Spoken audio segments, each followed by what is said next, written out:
नमस्कार, मैं हूं अंकुर। आप देख रहे हैं सत्य हिंदी का न्यूज बुलेटिन। एक नजर डाल लेते हैं अब तक की खबरों पर। ट्रंप ने खुद को बताया वेनेजुएला का कार्यवाहक राष्ट्रपति। अमेरिका के राष्ट्रपति ट्रंप ने खुद को वेनेजुएला का कार्यवाहक राष्ट्रपति बताया है। ट्रंप ने ट्रुथ सोशल पर अपनी एक फोटो पोस्ट की है जिसमें उनकी तस्वीर के साथ पदनाम वेनेजुएला के कार्यवाहक राष्ट्रपति लिखा है। अमेरिका ने बीती 3 जनवरी को वेनेजुएला पर कार्रवाई करते हुए देश के राष्ट्रपति निकोलस मादुरो और उनकी पत्नी सिलिया फ्लोरेस के साथ पकड़ लिया था। मादुरो के खिलाफ हथियार और ड्रग्स की तस्करी के आरोप में अमेरिका में मुकदमा चलाया जा रहा है। वहीं वेनेजुएला की उपराष्ट्रपति रही डेल्सी रोड्रिगेज कार्यवाहक राष्ट्रपति बनाई गई हैं।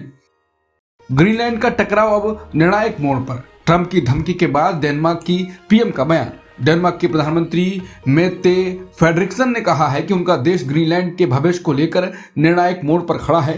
ये बयान अमेरिका के राष्ट्रपति ट्रंप द्वारा आर्कटिक क्षेत्र को जबरदस्ती कब्जा लेने की धमकी के बाद आया है। ग्रीनलैंड एक ऐसा द्वीप है जिसकी सुरक्षा और विदेश नीति डेनमार्क के पास है।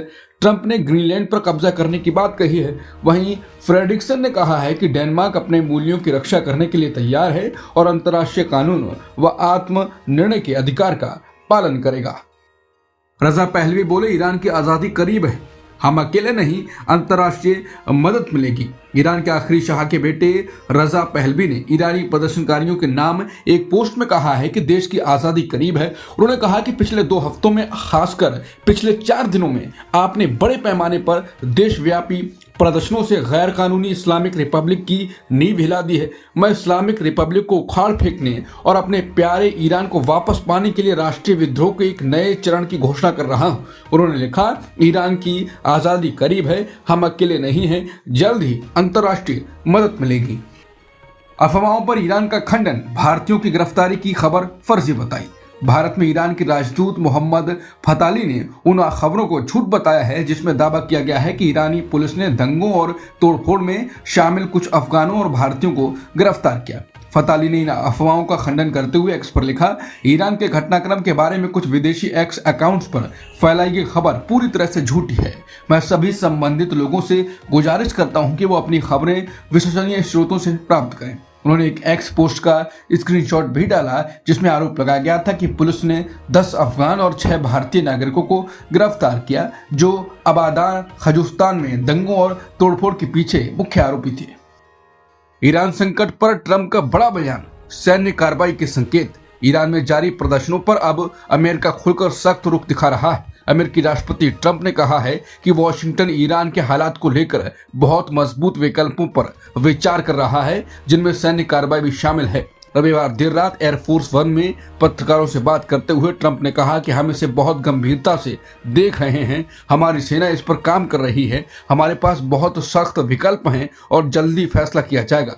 ट्रंप ने यह भी दावा किया कि ईरान के नेतृत्व ने उनसे संपर्क किया है और बातचीत करना चाहता है। उन्होंने कहा कि एक बैठक तय की जा रही है लेकिन साथ ही चेतावनी दी, बैठक से पहले भी हमें कार्रवाई करनी पड़ सकती है। ईरान की सड़कों पर खून का सैलाब, प्रदर्शन बना जंग का मैदान, सैकड़ों मौतें, हजारों गिरफ्तार। ईरान से ऐसे और सबूत सामने आ रहे हैं कि सरकार विरोधी प्रदर्शनों को कुचलने की कोशिश में सुरक्षा बलों ने कितनी हिंसा की है। तेहरान में एक सूत्र ने रविवार को कहा कि यहाँ हालात बहुत खराब हैं, हमारे कई दोस्त मारे गए, वो गोलियां चला रहे थे, ये एक युद्ध क्षेत्र जैसा है, सड़कों पर खून ही खून है, वो ट्रकों में लाशें ले जा रहे हैं।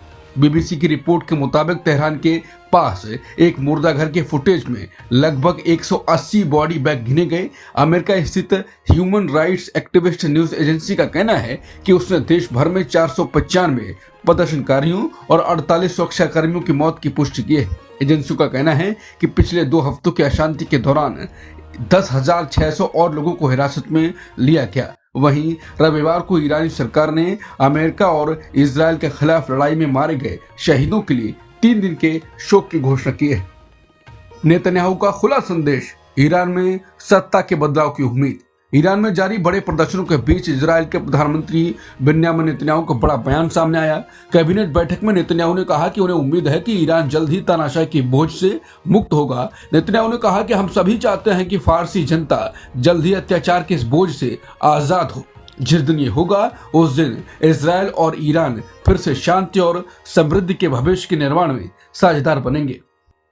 ट्रंप अब ईरान में इंटरनेट कराएंगे बहाल, बोले मस्क से करूंगा बात। ईरान में जारी सरकार विरोधी प्रदर्शनों के बीच इंटरनेट बंद किए जाने पर अब अमेरिका की एंट्री हो गई है। अमेरिकी राष्ट्रपति ट्रंप ने कहा है कि वो अरबपति कारोबारी एलन मस्क से ईरान में इंटरनेट बहाल करने को लेकर बात करेंगे।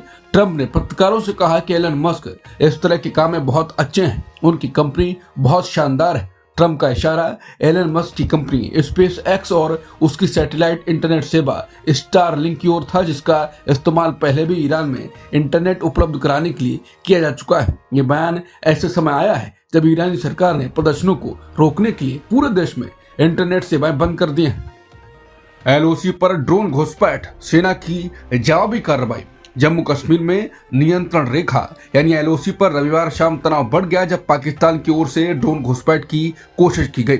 राजौरी जिले के नौशेरा सेक्टर में भारतीय सेना ने एक पाकिस्तानी ड्रोन को देखते ही मशीन गनों से फायरिंग की। सिर्फ राजौरी ही नहीं, सामा और पुंछ जिलों में भी ड्रोन देखे गए। सभी संवेदनशील इलाकों में हाई अलर्ट घोषित कर दिया गया। सुरक्षा एजेंसियों ने स्टैंडर्ड प्रोसीजर लागू कर आसपास के पोस्टों को सतर्क किया और संभावित ड्रॉप जोन में तलाशी तेज कर दी।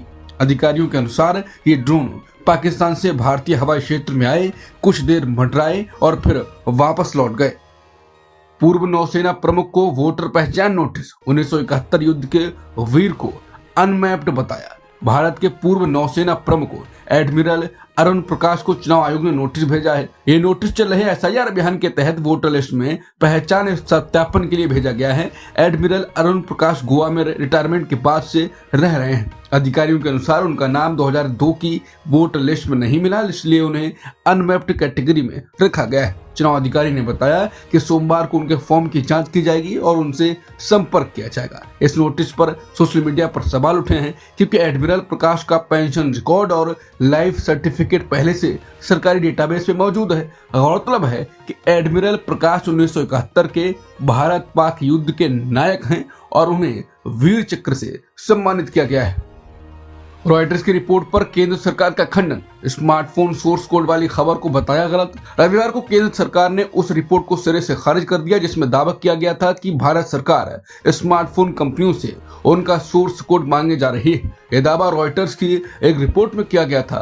रिपोर्ट में कहा गया था कि सरकार मोबाइल फोन की सुरक्षा बढ़ाने के नाम पर कंपनियों को अपना सोर्स कोड सरकार को देने और सॉफ्टवेयर में बड़े बदलाव करने को कह सकती है। रिपोर्ट में यह भी कहा गया था कि एप्पल और सैमसंग जैसी बड़ी कंपनियां इस कदम का अंदर खाने विरोध कर रही हैं, लेकिन सरकार ने साफ कहा कि ऐसा कोई प्रस्ताव नहीं है। यह खबर भ्रामक है। गौरतलब है कि स्मार्टफोन कंपनियां अपना सोर्स कोड बेहद गोपनीय रखती हैं। एप्पल ने पहले भी चीन और अमेरिकी एजेंसियों को सोर्स कोड देने से मना कर दिया था।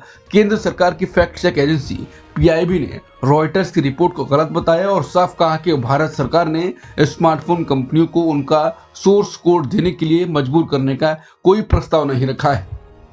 सोमनाथ स्वाभिमान पर्व में पीएम मोदी का संदेश। सोमनाथ पुनर्निर्माण का विरोध करने वाली ताकतें सक्रिय हैं, बोले प्रधानमंत्री मोदी ने रविवार को गुजरात में आयोजित सोमनाथ स्वाभिमान पर्व में बड़ा बयान दिया। ये कार्यक्रम महमूद गजनवी के आक्रमण के 1000 साल पूरे होने पर आयोजित किया गया था। पीएम मोदी ने कहा कि आज भी वही ताकतें सक्रिय हैं जिन्होंने आजादी के बाद सोमनाथ मंदिर के पुनर्निर्माण का विरोध किया था। उन्होंने कहा कि देश को सतर्क, एकजुट और मजबूत रहना होगा ताकि ऐसी ताकतों को हराया जा सके।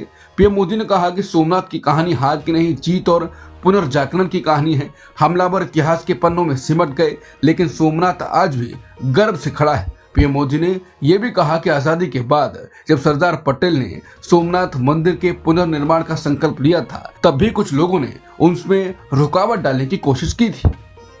जर्मनी के चांसलर फ्रेडरिक मर्ज भारत पहुंचे। पीएम मोदी से आज अहमदाबाद में बैठक होगी।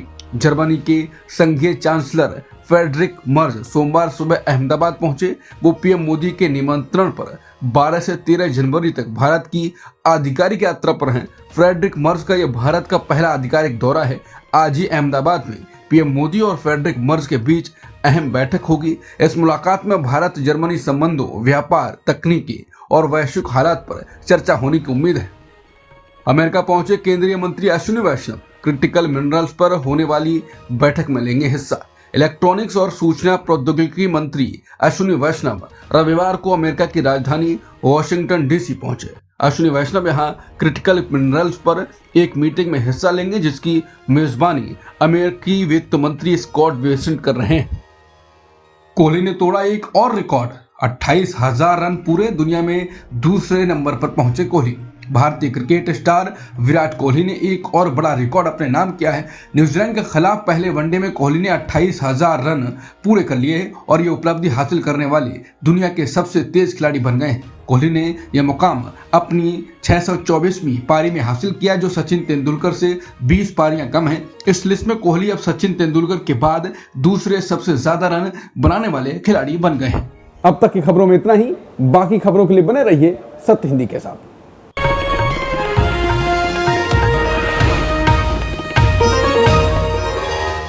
Copyright disclaimer under Section 107 of the Copyright Act 1976. Allowance is made for fair use for purposes such as criticism, comment, news reporting, scholarship, and research. Fair use is a use permitted by copyright statute that might otherwise be infringing.